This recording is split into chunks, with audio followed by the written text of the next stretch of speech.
देखिए कल अपन ने पढ़ा था बेटा सतत आवेश वितरण। सतत आवेश वितरण क्या होता है बेटा कि यदि आवेश का वितरण, ठीक है, यदि आवेश का वितरण किसी भी वस्तु पर एक समान रूप से हो रहा हो तो वो क्या कहलाता है, सतत आवेश वितरण। ठीक है बेटा, तो सतत आवेश वितरण क्या होता है, यदि आवेश का वितरण एक समान रूप से हो रहा हो तो वो क्या कहलाएगा बेटा, सतत आवेश वितरण। फिर सतत आवेश वितरण अपन ने 3 प्रकार का पढ़ा था बेटा, रेखीय आवेश वितरण, रेखीय आवेश वितरण, सेकंड पढ़ा था बेटा अपन ने पृष्ठीय आवेश वितरण, ठीक है, और थर्ड पढ़ा था बेटा आयतन आवेश वितरण। ठीक है बेटा, तो जो आवेश का वितरण होता है वो 3 प्रकार का होता है बेटा, रेखीय आवेश वितरण, पृष्ठीय आवेश वितरण और आयतन आवेश वितरण। पहला अपन ने पढ़ा बेटा रेखीय आवेश वितरण क्या होता है कि यदि आवेश का वितरण किसी छड़ या तार की लंबाई पर हो रहा हो तो क्या कहलाता है बेटा, रेखीय आवेश वितरण। दूसरा अपन ने पृष्ठीय आवेश वितरण के बारे में बात की कि यदि आवेश का वितरण किसी पृष्ठ के क्षेत्रफल पर हो रहा हो तो वो क्या कहलाता है, पृष्ठीय आवेश वितरण। और यदि आवेश का वितरण क्या हो रहा हो बेटा, आयतन में हो रहा हो तो वो क्या कहलाता है, आयतन आवेश वितरण। इनको विस्तार पूर्वक पढ़ने से पहले अपने को 3 चीजें पढ़नी है बेटा। तो सबसे पहले नीचे स्टार लगा के लिख लो बेटा, रेखीय आवेश घनत्व, रेखीय आवेश घनत्व, रेखीय आवेश घनत्व लिखो बेटा। देखो, प्रति एकांक लंबाई पर वितरित आवेश की मात्रा को रेखीय आवेश घनत्व कहते हैं। ठीक है बेटा, यानी एकांक लंबाई पर कितना आवेश वितरित हो रहा है वो क्या कहलाता है बेटा, रेखीय आवेश घनत्व। लिख लिया, प्रति एकांक आयतन में वितरित आवेश प्रति एकांक लंबाई पर, ठीक है, प्रति एकांक लंबाई पर वितरित आवेश की मात्रा को क्या बोला जाता है बेटा, रेखीय आवेश घनत्व। लिख लिया। आगे लिखो, इसे लैम्डा से दर्शाते हैं। अर्थात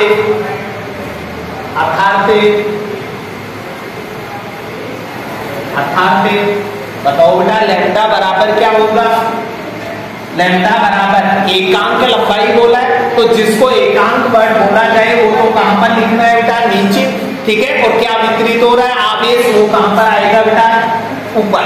ठीक है, तो एकांक लंबाई पर वितरित आवेश की मात्रा को क्या बोला जाता है, रेखीय आवेश घनत्व। या किसी को अगर आवेश को अल्पांश के रूप में ले लूं तो लंबाई भी क्या लेनी पड़ेगी बेटा, अल्पांश के रूप में। तो लैम्डा बराबर क्या होगा बेटा, क्यू बटा एल या डी क्यू बटा में डी एल। उतार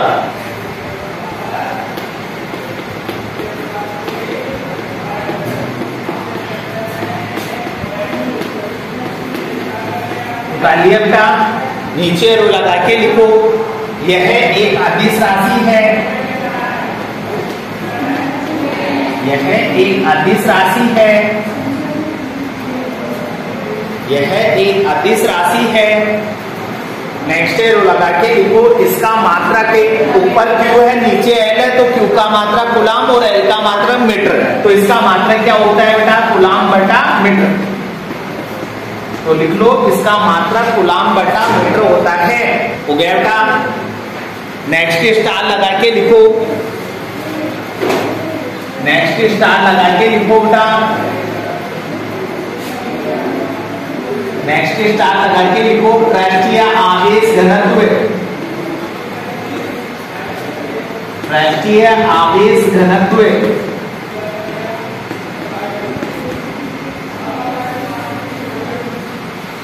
ठीक है बेटा, पृष्ठीय में लंबाई की जगह पे क्या आ जाता है, क्षेत्रफल। डालिए बेटा, पृष्ठीय आवेश घनत्व लिखो बेटा, प्रति एकांक क्षेत्रफल पर वितरित आवेश की मात्रा को पृष्ठीय आवेश घनत्व कहते हैं। इसे सिग्मा से, ये वाला सिग्मा, इसे सिग्मा से दर्शाते हैं। अर्थात सिग्मा बराबर क्या होगा बेटा, यही होगा क्या, एकांक किसको बोल रहे हैं, क्षेत्रफल को, तो क्षेत्रफल S। ठीक है बेटा, और क्या वितरित हो रहा है, आवेश, तो क्यू बटा एस होगा क्या, या इसी को क्या लिख सकते हैं बेटा, डी क्यू बटा में डी एस।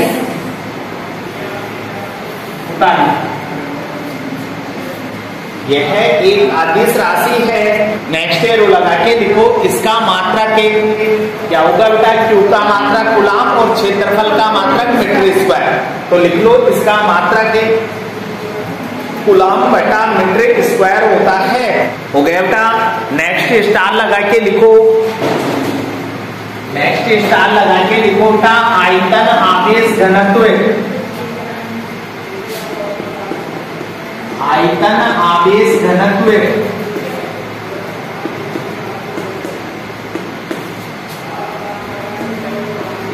ठीक है बेटा। आयतन आवेश घनत्व में क्षेत्रफल के स्थान पर क्या आ जाएगा बेटा, आयतन। तो लिखो इसमें प्रति एकांक आयतन में वितरित आवेश की मात्रा को आयतन आवेश घनत्व कहते हैं।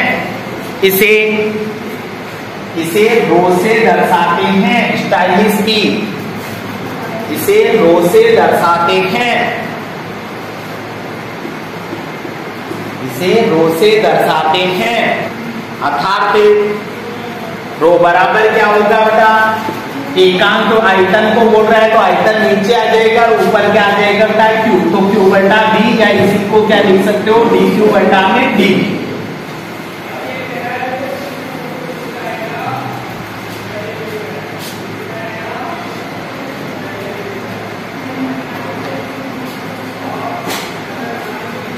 उतारिए बेटा फॉर्मूला, नीचे रो लगा के लिखो, नीचे रो लगा के लिखो बेटा, यह एक अदिश राशि है, यह एक अदिश राशि है, यह एक अदिश राशि है।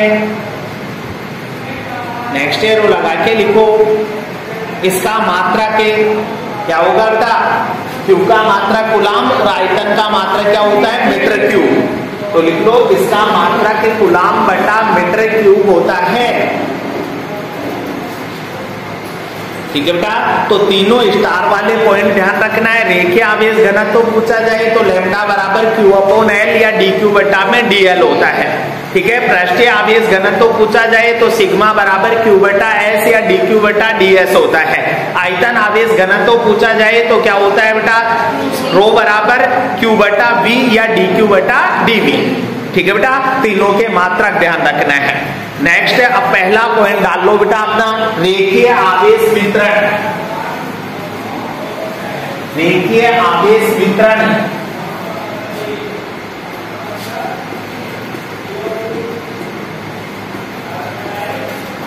रेखीय आवेश वितरण। ठीक है बेटा। सबसे पहले मैंने इसकी डेफिनेशन बताई कि यदि किसी भी आवेश का वितरण छड़ या तार की लंबाई पर हो तो वो क्या कहलाता है बेटा, रेखीय आवेश वितरण। नई लाइन से लिखो बेटा, रेखीय आवेश वितरण में विद्युत क्षेत्र। ठीक है बेटा। जब रेखीय आवेश वितरण हो रहा हो तो उस केस में विद्युत क्षेत्र का मान कितना होगा वो निकालना है। ठीक है बेटा। तो लिखो इसमें, एक तार लेते हैं जिसकी लंबाई स्मॉल एल तथा इसे दिया गया आवेश स्मॉल क्यू है, जो संपूर्ण तार पर एक समान रूप से वितरित होता है। अब तार पर एक अल्पांश लेते हैं जिसका आवेश dq, जिसका आवेश dq तथा लंबाई dl है। आवेश dq तथा लंबाई dl है। इसे अल्पांश से स्मॉल r दूरी पर एक बिंदु P लेते हैं जहां विद्युत क्षेत्र ज्ञात करना है। अतः देखो बेटा, सब इधर ध्यान देना। ये अपन ने क्या कर लिया बेटा, एक कोई भी तार ले लिया, ये कोई भी तार ले लिया, सीधा लंबा कैसा भी ले सकते हो, सीधा ले सकते हो, बांका ले सकते हो, जैसे आप चाहो। ठीक है बेटा। ये अपन ने एक तार ले लिया बेटा जिसकी लंबाई तो कितनी है, स्मॉल है, और इसे दिया गया आवेश कितना है बेटा, Q, जो पूरे तार पर एक समान रूप से क्या होता है बेटा, वितरित। कोई दिक्कत है बेटा। फिर अपन ने क्या किया, इस तार का एक छोटा सा टुकड़ा ले लिया बेटा जिसे क्या बोला जाता है, अल्पांश। तार का एक छोटा सा क्या ले लिया बेटा टुकड़ा, जिसे क्या बोला जाता है अल्पांश। और इस अल्पांश का जो आवेश है वो तो कितने हैं बेटा dq, और जो लंबाई है इस अल्पांश की वो कितनी है बेटा dl। और इस अल्पांश से स्मॉल r दूरी पर क्या ले लिया बेटा एक बिंदु P, जहां पर अपने को क्या निकालना है विद्युत क्षेत्र। कोई बताएगा बेटा इस बिंदु पर विद्युत क्षेत्र की दिशा किधर होगी? आवेश से दूर क्यों होगी बेटा? क्योंकि धनावेश है, और धनावेश के कारण किसी भी बिंदु पर विद्युत क्षेत्र की दिशा किधर होती है बेटा? आवेश से दूर की ओर। कोई दिक्कत? देखो बेटा ये अल्पांश आवेश है क्या, तो विद्युत क्षेत्र भी अल्पांश ही आएगा क्या? आएगा बेटा, क्योंकि छोटा सा आवेश है तो छोटे से आवेश के कारण विद्युत क्षेत्र का मान भी क्या आएगा? छोटा सा। कोई दिक्कत बेटा? तो इसका मतलब अपन इस डी वेक्टर का मान निकाल ले। तो देखो बेटा आप किसके कारण निकाल रहे हो? dq के कारण। तो dq के कारण p पर है, dq के कारण p पर तीव्रता, ठीक है बेटा। इस dq के कारण p पर क्या निकालनी है? तीव्रता, ठीक है बेटा। और तीव्रता का सूत्र आपने यही पढ़ा है क्या बेटा? E बराबर kq बटा में क्या होता है? r²। यही पढ़ा है बेटा। तीव्रता का सूत्र या विद्युत क्षेत्र का सूत्र E बराबर kq बटा में क्या पढ़ा है? r²। अगर यहाँ पर वेक्टर लगाओगे तो इधर दूरी का केप लगेगा क्या? बोलो बेटा। लेकिन देखो यहाँ पर आवेश के स्थान पर कितना है बेटा? dq, तो dq की जगह पे dq आएगा, तो ये dq आएगा तो ये भी d वेक्टर आएगा। बोलो बेटा कोई दिक्कत? लेकिन अपने को तो कुल विद्युत क्षेत्र निकालना है बेटा, और कुल विद्युत क्षेत्र के लिए इसका क्या करोगे? समाकलन, ठीक है बेटा। तो कुल विद्युत क्षेत्र के लिए या तीव्रता भी बोल सकते हो, कुल विद्युत क्षेत्र के लिए समाकलन करने पर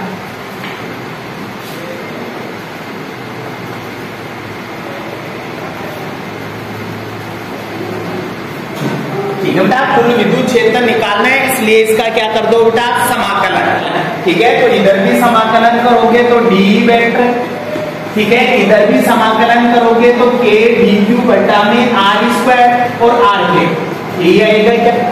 आगे हल करोगे तो किसके सापेक्ष समाकलन करना है बेटा? q के सापेक्ष। तो dq को छोड़कर बाकी सब वैल्यू क्या होगी? कांस्टेंट। इधर d से समाकलन हटेगा तो क्या बचेगा बेटा? e वेक्टर बराबर, इधर k भी कांस्टेंट है बाहर आ जाएगा, r² भी कांस्टेंट है बाहर आ जाएगा, और r भी बाहर आ जाएगा। तो समाकलन में क्या बचेगा बेटा? d। यही होगा क्या? लेकिन अपना समाकलन किसके रूप में आना चाहिए बेटा? तार तो लंबाई पर निर्भर करता है। तार किस पर निर्भर करता है? लंबाई पर। इसका मतलब dq के स्थान पर क्या आना चाहिए बेटा? dl। dq के स्थान पर क्या आना चाहिए? dl, ठीक है बेटा। तो बताओ कहां पर dq और dl किस में आता है? रेखीय आवेश घनत्व में आता है क्या? तो यहां पर क्या लगा दो बेटा? रेखीय आवेश घनत्व से, रेखीय आवेश घनत्व से, ठीक है बेटा। रेखीय आवेश घनत्व लगाओगे तो रेखीय आवेश घनत्व अपन ने यही पढ़ा था क्या? लैम्डा बराबर q बटा l या dq बटा dl, यही पढ़ा है क्या? यहां से अगर dq का मान निकालोगे तो dl इधर भाग में इधर जाएगा तो किसमें होगा? गुणा में। तो dq बराबर लैम्डा dl आ जाएगा क्या? बोलो बेटा। आगे इस dq का मान उठा के dq की जगह पे रख दे बेटा, तो अपने पास क्या आएगा? E वेक्टर ऐसे कैसे, ठीक है, के बटा में r² और r के पैसे कैसे, और समाकलन में इसकी जगह क्या आ गया बेटा? Lambda dl। ये आएगा dq की जगह पे, लैम्डा कांस्टेंट है बेटा बाहर आ जाएगा, तो E वेक्टर ऐसे कैसे? ये k लैम्डा बटा में r² r के, और इधर समाकलन में क्या बचा बेटा? dl। यही बचा क्या? और d से समाकलन हट जाएगा तो क्या बचेगा बेटा? l, ठीक है। तो l इसके गुणा में आ जाएगा, तो अपने पास E वेक्टर बराबर कितना आएगा बेटा? k लैम्डा l बटा में r² और r के। ये होता है बेटा रेखीय आवेश वितरण के कारण विद्युत क्षेत्र, ठीक है बेटा। समझ गए? उतार लो। दोनों आगे के टॉपिक भी ऐसे कि ऐसे केवल हल्का हल्का परिवर्तन है, ये अच्छे से समझ लोगे तो आगे के दोनों टॉपिक अपने आप कर लोगे। उतारो एक बार।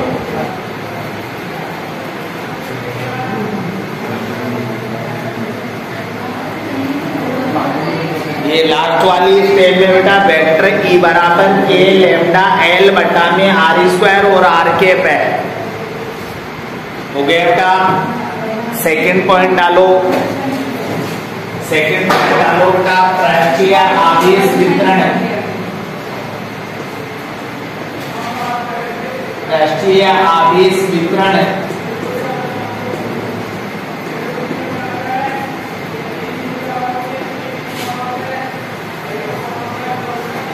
पृष्ठीय आवेश वितरण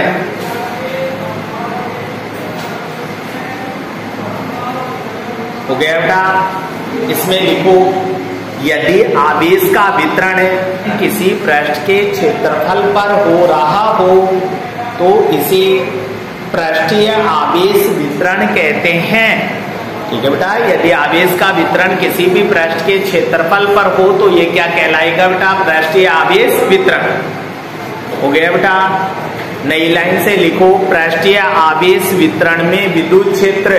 इसमें लिखो बेटा एक पृष्ठ लेते हैं जिसका क्षेत्रफल कैपिटल एस तथा इसे दिया गया आवेश स्मॉल क्यू है जो पृष्ठ पर एक समान रूप से वितरित होता है।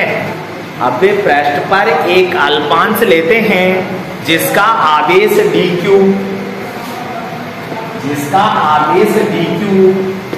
तथा क्षेत्रफल ds है। जिसका आवेश dq तथा क्षेत्रफल ds है। इस अल्पांश से स्मॉल r दूरी पर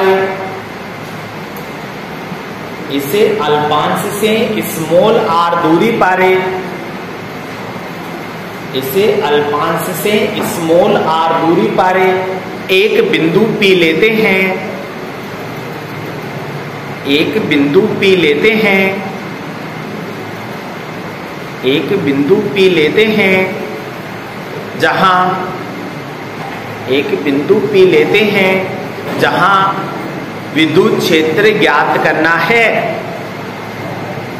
जहां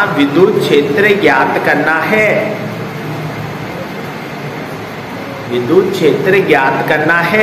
अतः ठीक है बेटा। इस टॉपिक को अपन कल कंटिन्यू करते हैं।